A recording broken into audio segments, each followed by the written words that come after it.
Hello दोस्तों, नमस्कार। स्वागत है हमारे नए भाई यूट्यूब चैनल में। अगर वीडियो पसंद आए तो चैनल को सब्सक्राइब करना ना भूलें। कौशल्या और रघुवीर की एक बेटी थी सविता, और सविता को बचपन में ही पोलियो मार गया था, जिससे वह एक पैर से अपाहिज थी। सब लोग उसे दया के दृष्टि से देखते थे और अपने माँ बाप की बहुत लाडली थी। उसकी आंखों में कभी आंसू नहीं आने देते थे। सविता अपाहिज जरूर थी, लेकिन सभी कामों में कुशल थी। स्कूल में भी वह सभी अध्यापकों की प्रिया थी। एक दिन कौशल्या बोली, कौशल्या सुनो जी, सविता की 11वीं पास हो गई है। हमारी बेटी दिव्यांग है, उसके लिए भी ऐसा ही लड़का ढूंढना पड़ेगा। उसकी शादी करने में बहुत मुश्किल आएगी, इसलिए अभी से लड़का ढूंढना शुरू कर दो। रघुवीर कहा, कौशल्या सही कहती हो, सविता कितनी सुंदर और सर्वगुण है, लेकिन पैर की वजह से मेरी बेटी की जिंदगी खराब हो गई। सविता ने अपने माँ और बाबूजी की बात सुन ली। वह पास आकर बोली, सविता बाबूजी, क्या मैं आप सब पर बोझ हूँ? मेरा पैर खराब है, इसका मतलब यह तो नहीं मैं किसी पर आश्रित रहूँगी। फिर कैसे हुई मेरी जिंदगी खराब? कौशल्या, मन छोटा मत कर बेटी। किसने कहा कि तू बोझ है? तू तो हमारी आंखों का तारा है। सविता, माँ, मैं पढ़ाई के साथ साथ कुछ करना चाहती हूँ जिससे मैं खुद पर निर्भर रह सकूँ। इधर सविता की पढ़ाई पूरी हो गई और उधर रघुवीर सविता के लिए लड़का ढूंढने लगा।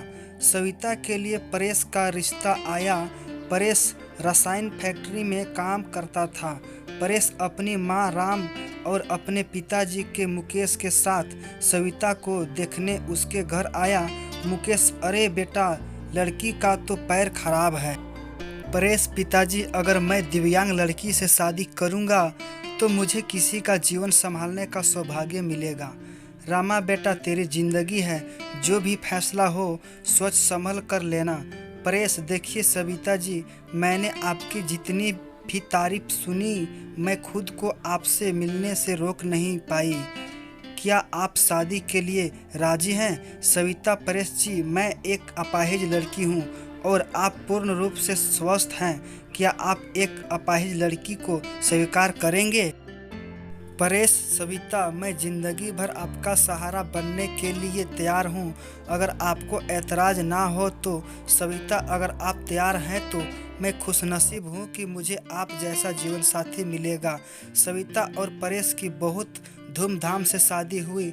चारों तरफ चर्चा थी कि बड़ी भाग्यशाली है सविता, जो दिव्यांग होते हुए भी उसे इतना अच्छा पति मिला। रामा, बहुत अच्छा, तुम्हारा पहला दिन है, इतनी जल्दी कैसे उठ गई? आराम से उठ जाती। सविता, माँ, मुझे जल्दी उठने की आदत है, मैंने नाश्ता बना दिया है, आप सब लोग नाश्ता कर लीजिए। रामा हैरान थी कि एक पैर खराब होते हुए भी सुबह उठकर नाश्ता भी बना दिया।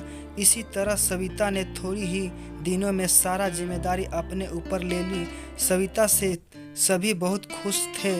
रामा, परेश, तेरी बीवी लाखों में नहीं करोड़ों में एक है। मैं तो डरती थी कि कहीं ऐसा ना हो कि एक दिव्यांग लड़की से शादी करके कहीं मेरे बेटे की जिंदगी खराब ना हो जाए। परेश, माँ, मेरा फैसला कभी गलत नहीं हो सकता। आपसे एक बात कह रहा हूँ कि अगर मुझे कुछ हो जाए तो सविता को अपनी बेटी की तरह रखना।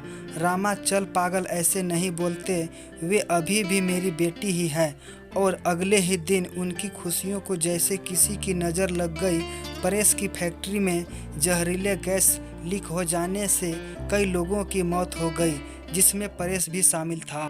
जब ये खबर परेश के घर पहुंची तब घर में हाहाकार मच गया, लेकिन सविता तो जैसे पत्थर सी हो गई। वह खामोश थी, उसकी आंखों में आंसू नहीं थे। वह परेश को यूं ही फटी आंखों से देखती रही। कुछ औरतों ने उसे हिलाते हुए कहा, बहू रो ले, देख परेश को वहाँ मर गया है, अगर रोएगी नहीं तो पागल हो जाएगी, तू विधवा हो गई है, विधवा। इस तरह की बातें सोचकर सविता फूट फूट कर रोने लगी। सविता रोते हुए बोली, उठो परेश, आंखें खोलो, मैं अकेले किसके सहारे जीऊंगी।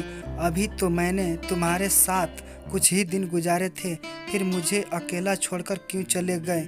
परेश का अंतिम संस्कार हो गया और सविता के अरमानों का भी। रामा, अरे ये क्या बहू, सफ़ेद साड़ी क्यों पहनी तुमने। सविता, माँ, सबने मुझे कहा कि मेरे जीवन के सब रंग परेश के साथ ही चले गए, अब मुझे सफ़ेद साड़ी ही पहननी है। रामा, नहीं बेटी, तुम हमारे दुख को और मत बढ़ाओ। आज से तुम कभी भी सफ़ेद कपड़े नहीं पहनेगी। हफ्ते महीने यूं ही शोक में गुजर गए। कौशल्या और रघुवीर सविता को लेने के लिए आए। कौशल्या, मेरी बेटी का जीवन तबाह हो गया, पूरी जिंदगी अकेले कैसे काटेगी, इसलिए हम उसे अपने साथ ले जाना चाहते हैं। रामा, देखिए समधन जी, सविता कहीं नहीं जाएगी। आप उसकी शादी करके कर्तव्य से मुक्त हो चुके हैं, लेकिन अब हमारी भी कुछ कर्तव्य है। हमारी बहू हमारी बेटी बनकर हमारे पास ही रहेगी। ये कहते हुए रामा ने सविता को गले से लगा लिया। मुकेश, हाँ समधन जी, रामा सही कह रही है। हम सविता को आगे पढ़ाएंगे और किसी लायक बनाएंगे, आप चिंता मत करना। हम अपनी सविता को पलकों पर बैठा कर रखेंगे। सविता, माँ, बाबूजी परेशान, इनके इकलौते बेटे थे, अब वे नहीं हैं, तो ऐसे में मैं भी इनको छोड़कर चला जाऊं, ये सही नहीं है। मैं इनके पास रहकर ही इनकी सेवा करूंगी। सविता के माँ बाबूजी चले जाते हैं। अब सविता अकेली थी, उसने अपना सारा ध्यान पढ़ाई में लगा दिया। ऐसे में उसकी मुलाकात गौरव से हुई, जो समय समय पर सविता की पढ़ाई में मदद करता था। गौरव मुकेश के दोस्त का सबसे अच्छा बेटा था। उसका काम के सिलसिले में परेश के पिता के पास आना जाना लगा रहता था।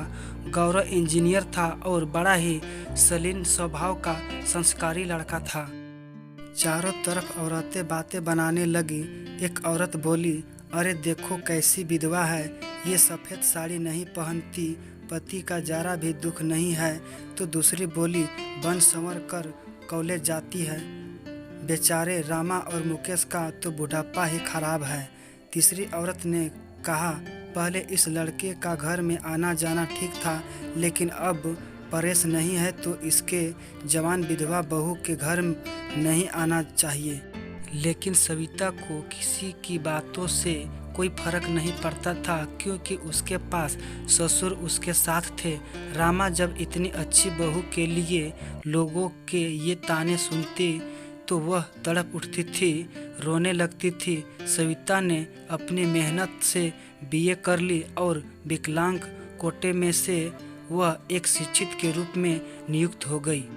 रामा, सुनो, परेश के पापा, हमारी सविता अब एक टीचर बन गई है।